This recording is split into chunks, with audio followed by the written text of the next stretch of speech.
This is Radioplasma, a space dedicated to the exchange of ideas, conversations, stories, music, performances, and randomness. Listen at radioplasma.com. Also, you can find us on Spotify, Apple Podcast, Google Play, TuneIn, and Stitcher.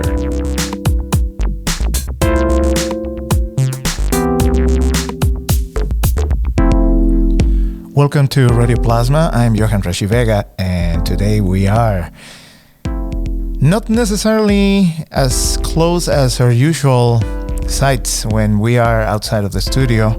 We are actually in the Boston area at the PRX Podcast Garage. Yes, a place dedicated for podcasts. And this is a visit that we are doing today to this amazing space to learn a little bit more about the work that the PRX Podcast Garage is doing, and also to see this amazing space. I want to thank and welcome Palace Show, who is running this space here, and we're going to talk a little bit about what happens at the PRX Podcast Garage. Yeah, hi, hello. Thank you so much for allowing us to be here today. I'm so excited to be on Radioplasma. This is great. So the PRX Podcast Garage is an initiative by PRX, which is the Public Radio Exchange, an organization that is a repository of content for public radio stations across the United States, but also in itself a source of content for people to enjoy and listen all different type of proposals that are made by a lot of amazing creative producers. Yeah, that's right. And the Podcast Garage is kind of the community extension of that, right? We're here in Boston, Massachusetts, and we have a recording studio and an event space and workshop space where people can both kind of create their own content and also learn how to create it themselves. How did you get involved in this project? Yeah, like 2 years ago, I had an idea for a podcast with my friend, and we had no idea how to get started at all.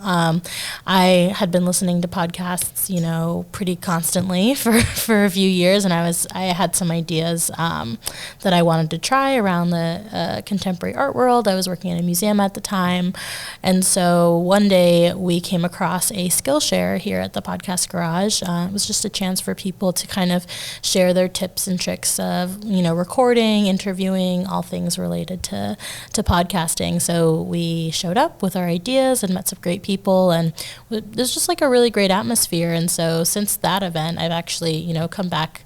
I had come back a few times to record, and then I last year got an internship here, so I was getting to know the space, getting to learn how to work with the different equipment that we have here, getting a sense of what the community is like. And January of this year, I became the community manager, which means that I'm really focused on the space really focused on the kinds of workshops that we have, making sure that we have really awesome instructors, and making sure that we have really great events that people can feel like they're gathering for some good audio, some good storytelling. Yeah. When the Podcast Garage came up, it was as a way to provide a resource, a physical space for producers of content to be able to record and produce their work. But this grew up and took a different direction, and it expanded. So how has been this evolution? Yeah, so like you said, initially it was for independent producers to come and have a space to work, a space to record. That wasn't kind of one of these larger studios that we have around the city. Just an accessible place, great studio prices, and kind of over time, like the folks that came here were people that maybe didn't have as much experience as, a freelance producer, but really wanted to get into podcasting and try it out for themselves and bring their ideas into a space, to a new medium to kind of expand the skills that they have. So then we started kind of offering more programming, more workshops, kind of opportunities for people to learn and people to gather.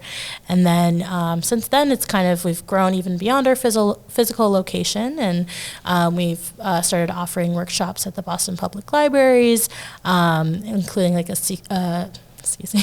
including a 6-week podcasting class. And then we have another class that kind of happens outside of our space called Personal Storytelling for Social Change, which gives an opportunity for folks to develop stories about their community and tell them back to their community in a really powerful way. So, we are, based in Lower Alston and, really care about our neighborhood, but also kind of we're interested in hearing from voices all around the city and uplifting those stories as well. During the time that you're having here, what are the type of projects and stories and interactions and productions that you have seen happening here? Yeah, I think the best part of this job is like the range of people that walk in the door and the kinds of stories that they want to tell.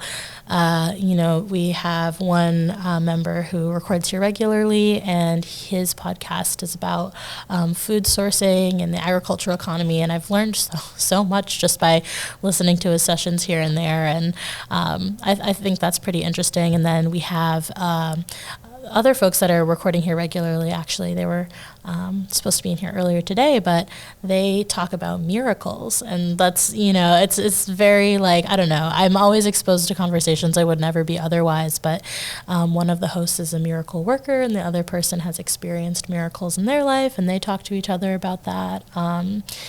And then we have America's Test Kitchen, which is a larger show. They record here and get to learn a lot about food. It's a really fantastic show. And so that's kind of that's a sample of some of the different things. But one of my favorite recording sessions, they don't come to record here often, but one time they came in with this really great arts and crafts poster of all these different celebrities and glitter pen drawings. It was like a middle school sleepover poster, and they came in and they had sheet masks, and they were just having they basically set up a sleepover kind of in the studio and had a little spa time.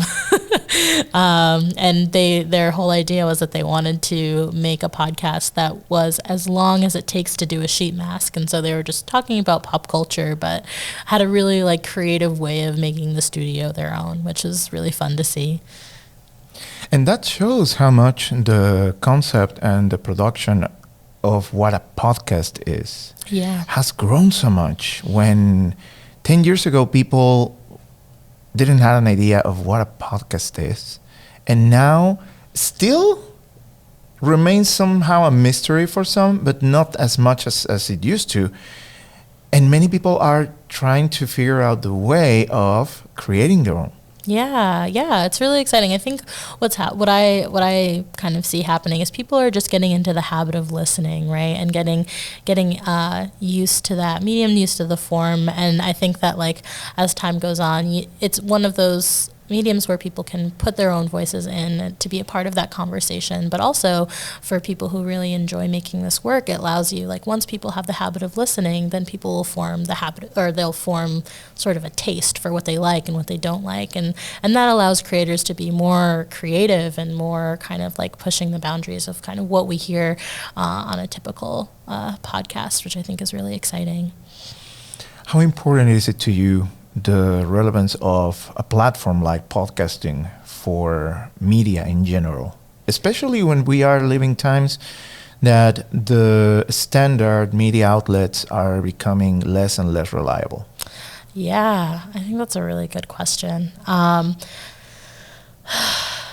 I think podcasting really lives in this interesting space where you definitely have a lot of really great journalism and reporting happening on different podcasts. It's not as centralized as everything coming out of NPR or anything like that. But if you, I think there's the good and bad with it too. It's the hard part is that if you you can access these things if you know where to find them, right? Like maybe people don't know about, some of the investigative reporting podcasts that are covering really important and relevant issues.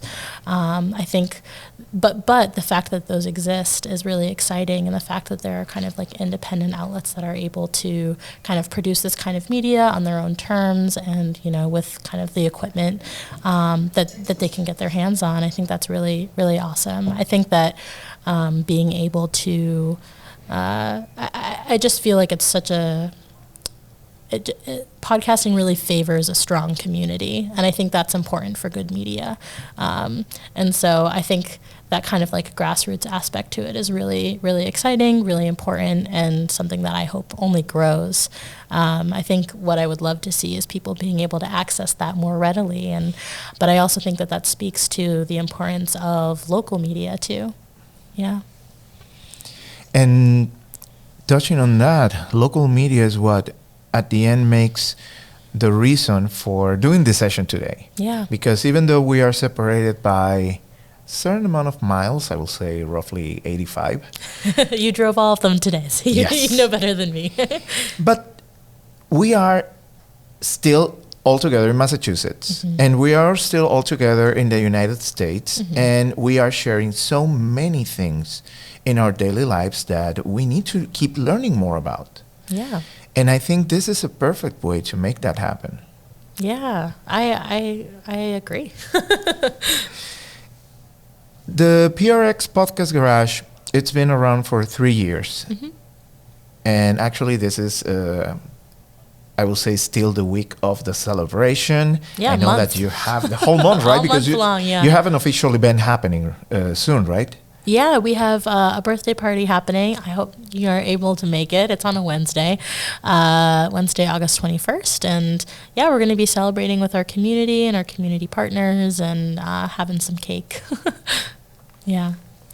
By celebrating 3 years and seeing the success, it is just natural to see this is beginning to expand and going to different places and to different levels. So what are those new projects and new endeavors that PRX Garage is doing? Yeah, so we are opening a podcast garage in DC in the U Street area, and we actually just put up the website today. We have a new community manager over there. Her name's Sierra.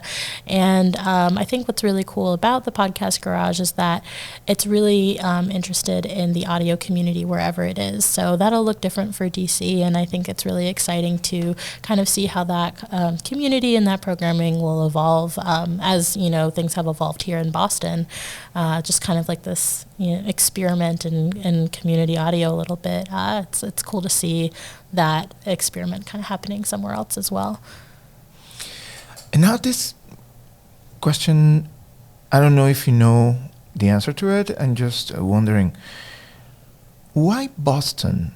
When not that it's a bad thing though, but when you think about the scene of media production, immediately people tend to think cities like New York or Los Angeles or DC. Mm-hmm.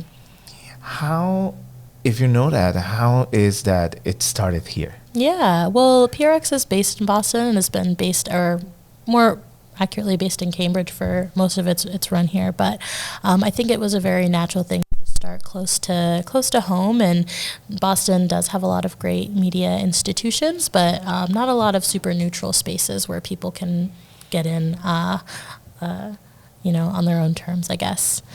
So I think that's kind of what made it a really great space. And there's a great audio community here as well. So I think it just,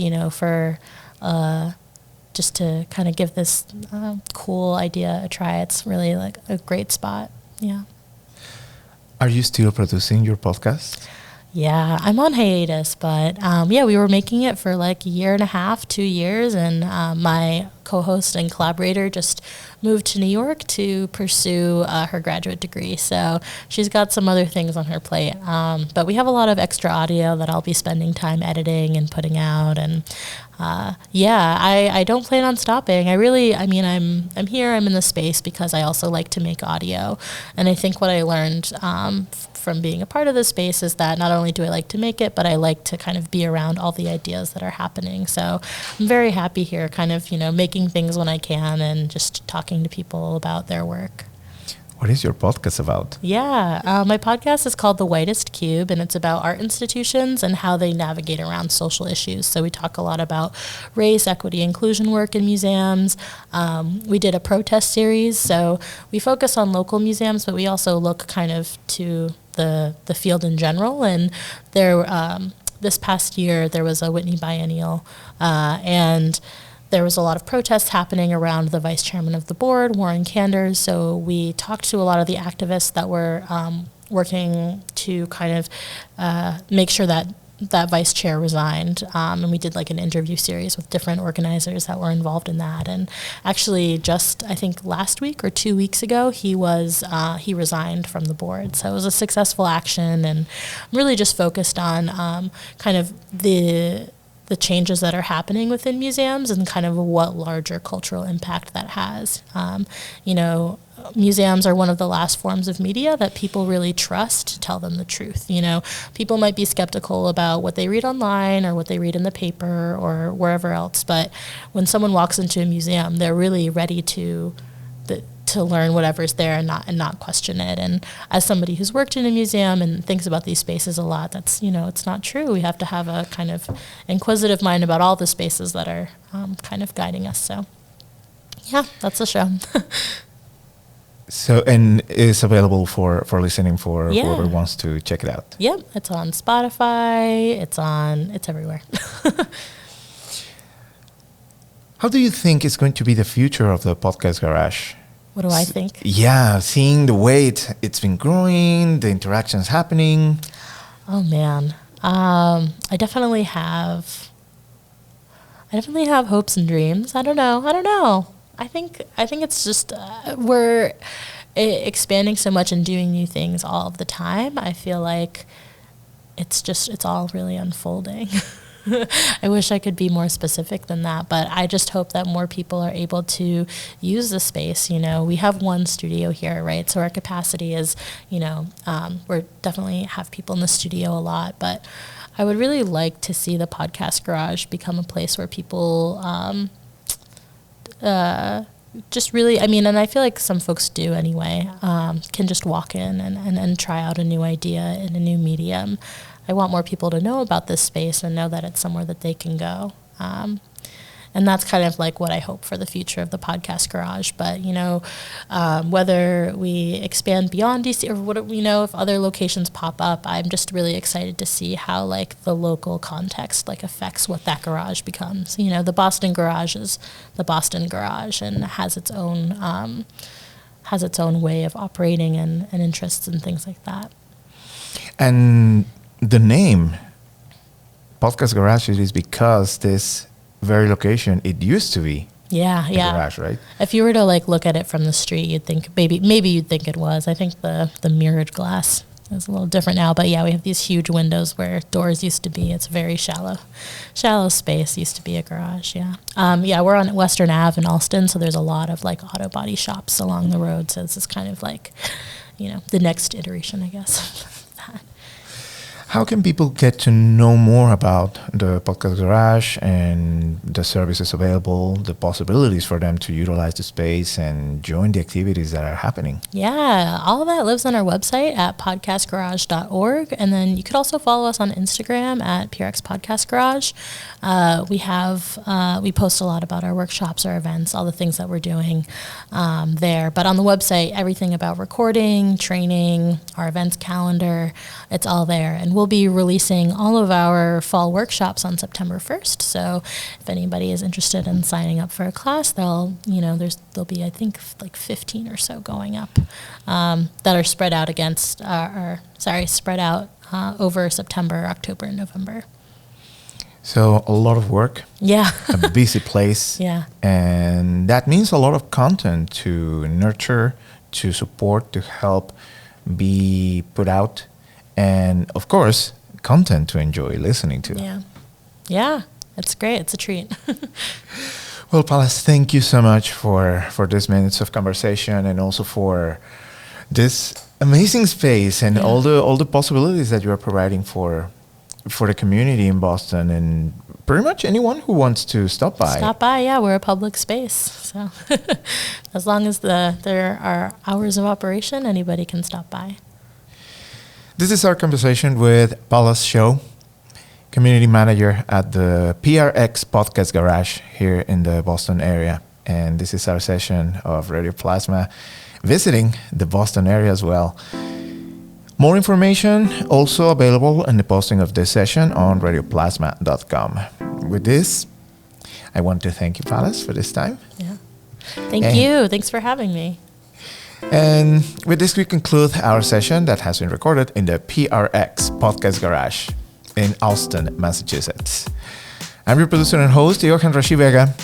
Thank you for watching. Thank you for listening.